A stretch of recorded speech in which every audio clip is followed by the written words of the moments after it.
Today I'm just going to be reading from an article that I've written called "Why Does God Want Women to Be Silent in the Church?" When you look at what is going on in the world, it should be obvious to anyone that there is something wrong, which of course must mean that there is a method by which the wrongness is being perpetrated. I have known that there has been something wrong with the way that women have been behaving for a long time, so I've recently decided to try to look into what is going on. I hadn't felt that I was yet at a stage to write anything down until I was walking past a shop one evening after we had just finished an evangelism session on Peckham High Street. We were walking down the road when I noticed a shop out of the corner of my eye that seemed to be selling wigs. As I walked on down the road, I realized that I had just seen something that surprised me, so I had to walk back just so that I could confirm what I had seen. When I looked into the shop, it had a whole wall stretching right down to the back that was completely full with all types and colors of wigs. I have to admit that I had not even realized that things had gotten this bad, and this is what led me to finally write something down. Imagine that you had a large group of women who had just cleaned out the above shop. They are then going about doing their business, and the world suddenly ends. They are then standing before God, and he asks each of them individually what they thought of the original high-quality engineered hair that he had given them. What would they be able to say to him? Would they even dare to say that they didn't like the quality of his engineering, but preferred that of the human wig makers? If you think that this is something that can be lightly brushed off, or talked about like it is a joke, then let's see what God has to say on a similar matter in Exodus 4:10-12, which says, "And Moses said unto the Lord, O my Lord, I am not eloquent, neither heretofore, nor since thou hast spoken unto thy servant, but I am slow of speech and of a slow tongue. And the Lord said unto him, Who hath made man's mouth, or who maketh the dumb or deaf, or the seeing or the blind? Have not I the Lord? Now therefore go, and I will be with thy mouth, and teach thee what thou shalt say." And we see here that God is completely fine with how he has made things. So what will these women have to say? I decided to go back to take some pictures of what I had seen, but it turned out that I had underestimated how bad things were. I was walking up Peckham High Street towards that shop again, but passed another hair place that I had not seen the first time, and decided to take a picture of it as well. After I had finished with the Target shop, I decided to keep on walking to see if there were any other shops like it. After walking to the end of the road, I had to conclude that there is certainly something strange going on, because I cannot think of why women bother going to these shops. The men didn't completely get away with things either, because there were a couple of barber shops near the end of the road, but I didn't see any men's wigs or extensions in them, so it looks as if the men are still mostly okay. I know that these so-called beauty shops are not there to help the world, because they have come along at a time when abortions are all the rage, and they certainly do not help women to find the right man. They now seem to be trying harder to get the wrong man as well. I would certainly like to know of a man who thinks that a woman looks better in a wig, or with unnatural extensions on their hair, while the men of old seem to not have a problem staying with their wives and their natural hair. Now, the more considerate men seem to be running away from the women with their wigs and extensions, while leaving them to be devoured by the men of doom who are there just to prey on the desperate. We can read about these men in 2 Timothy 3:1-9, which says, This know also that in the last days perilous times shall come, for men shall be lovers of their own selves, covetous, boasters, proud, blasphemers, disobedient to parents, unthankful, unholy, without natural affection, truce breakers, false accusers, incontinent, fierce, despisers of those that are good, traitors, heady, high-minded, lovers of pleasures more than lovers of God, having a form of godliness, but denying the power thereof. From such turn away. For of this sort are they which creep into houses, and lead captive silly women, laden with sins, led away with diverse lusts, ever learning, and never able to come to the knowledge of the truth. Now as Jannes and Jambres withstood Moses, so do these also resist the truth. Men of corrupt minds reprobate concerning the faith. But they shall proceed no further, for their folly shall be manifest unto all men, as theirs also was. And you see here a good description of the men of doom, and how they seem to be skilled in the art of identifying which women are loaded down with sins, which then causes them to lust after a number of things that they think are nice, like hair, even though it's just dead stuff that oozes from our heads, tight clothes, handbags, fancy shoes, fancy phones, and other fancy items that are related to this deception. The other thing that is obvious is that it is one certain race of women who these things are being targeted at, but it is interesting that these shops mostly do not use pictures of these types of women to advertise their wares, yet it is these same women who are their main customers. You would have thought that the women of this certain race would boycott the shop until the pictures were changed, but you would probably find that they do not do this because of the same thing that makes them visit these shops in the first place.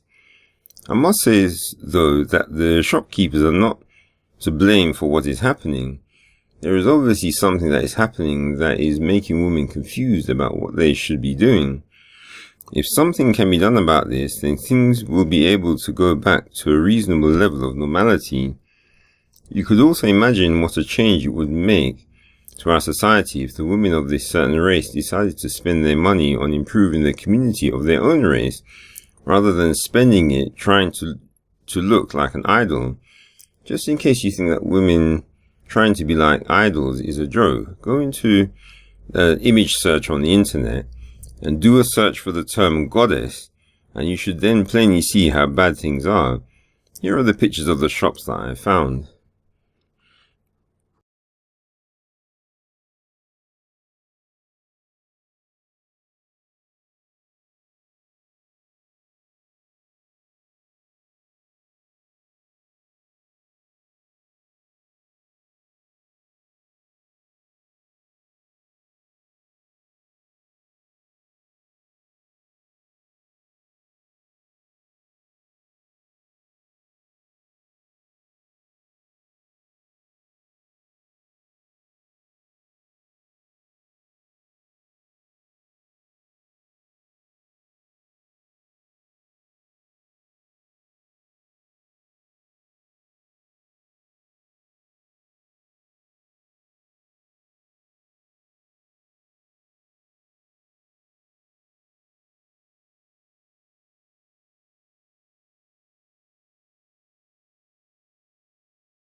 With the build-up out of the way, we can now get on with the main subject. The vast majority of churches seem to have no problem with the role that women have in them, and I can see why, because the majority of the members seem to be female anyway. I would not even have a problem with what some of the quieter ones are doing if it was my church, but the church belongs to God, so we have to do what He says. We can see what God's opinion is in 1 Corinthians 14:34 and 35, which says, "Let your women keep silence in the churches, for it is not permitted unto them to speak, but they are commanded to be under obedience, as also saith the law. And if they will learn anything, let them ask their husbands at home. For it is a shame for women to speak in the church." And we can see that Paul does not beat around the bush, but gets directly to the point. Paul goes into a bit more detail in 1 Timothy 2:11-15, which says, "Let the woman learn in silence with all subjection. But I suffer not a woman to teach, nor to usurp authority over the man, but to be in silence. For Adam was first formed, then Eve, and Adam was not deceived, but the woman being deceived was in the transgression.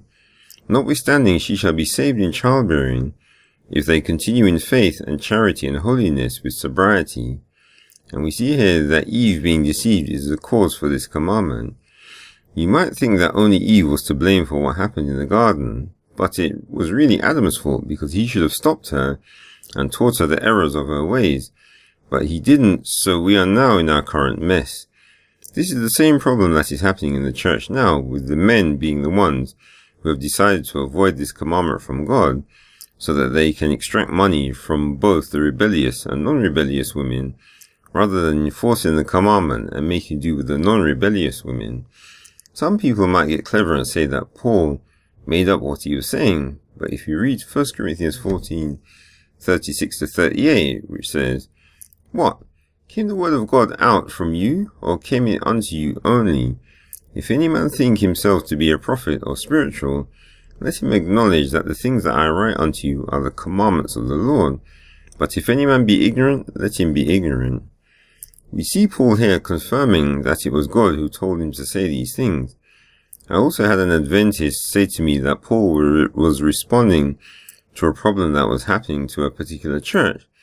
So I asked him which official text was an explanation of this, and he mumbled something unconvincing about Ellen G. White, so I decided not to push him, because it was obvious that this official text probably did not exist.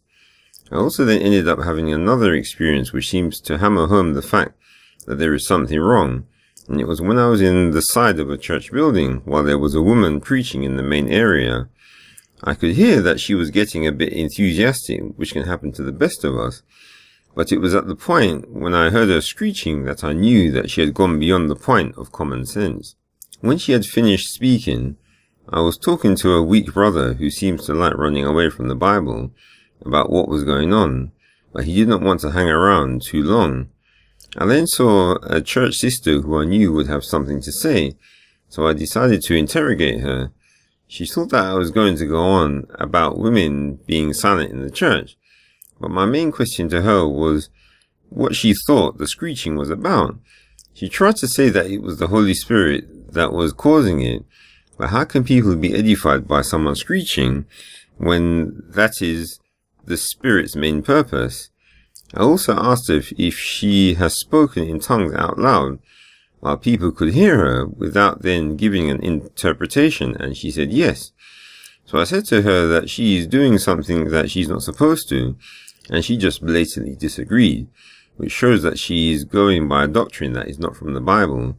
She then also said that she did not agree with everything that the Apostle Paul said, because she can also receive information directly from the Spirit as well, even though that information seems to make her be satisfied with just singing, dancing, and making some noise in a church building. From what I can see, it looks as if there is something about women that makes them easier to deceive.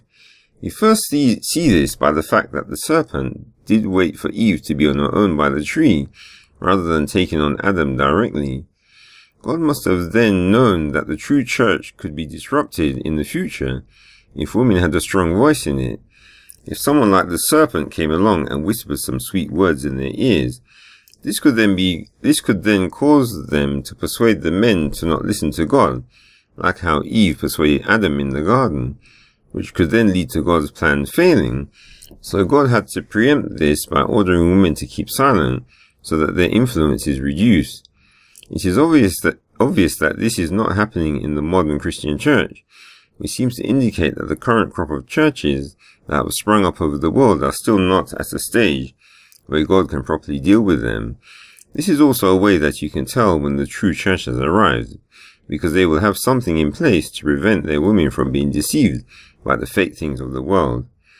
So that's the end of the article. So if anyone wants to have a discussion on something like this or any other items, that I've talked about before, or any items that they want to come up, then I could probably get onto something like Google Hangouts, or I might have my own system as well, where we can have a discussion and actually talk about these subjects rather than this just basically thinking we can just stay away from them and that somehow God will be fine and won't destroy us in the end.